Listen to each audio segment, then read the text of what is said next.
మెదక్ జిల్లా దౌలతాబాద్ మండల కేంద్రంలో మంత్రి కొండా సురేఖ పర్యటించారు. 1,54,00,000తో నిర్మించిన మోడల్ స్కూల్ బాలికల హాస్టల్ను దుబ్బాక ఎమ్మెల్యే కొత్త ప్రభాకర్ రెడ్డితో కలిసి మంత్రి ప్రారంభించారు. ఆడపిల్లల విద్యకు అధిక ప్రాధాన్యత ఇస్తున్నామన్నారు.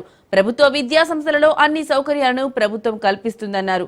ఉపాధ్యాయులు బాలికలను అన్ని రంగాలలో ప్రోత్సహించాలని, విద్యార్థినులు తల్లిదండ్రుల ఆశయాలకు అనుగుణంగా చదివి ఉన్నతంగా ఎదగాలన్నారు. విద్యాలయం ఆవరణలో మొక్కలు నాటాలని, విద్యార్థులు చదువుతో పాటు క్రీడలలో చురుగ్గా పాల్గొనాలన్నారు.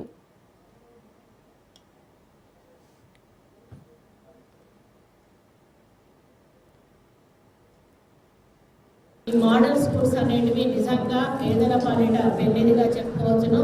కోట్లాది రూపాయలు, లక్షలాది రూపాయలు ఖర్చు పెట్టి ప్రైవేటు పాఠశాలల్లో పెద్దవాళ్ళు చదువుకుంటా ఉంటే గ్రామీణ ప్రాంతాల్లో ఉన్నటువంటి తల్లిదండ్రులు వాళ్ళ పిల్లలు కూడా అటువంటి స్కూళ్ళల్లో, కాలేజీలలో చదవాలనేటువంటి ఒక తపనతోటి ఆస్తులు అమ్మి, ఇళ్ళు అమ్మి వాళ్ళు అప్పుల్లో కూడుకుపోయి వాళ్ళ కుటుంబాలు రోడ్డున పడినటువంటి సందర్భాలు కోకొల్లలు ఉన్నాయి.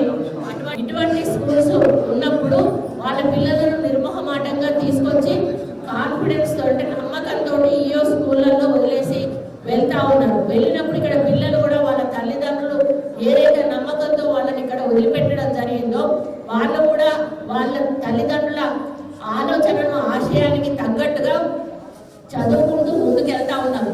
దానికి తగ్గట్టుగా ప్రభుత్వం కూడా సదుపాయాలు సమకూర్చవలసినటువంటి అవసరం ఉన్నది.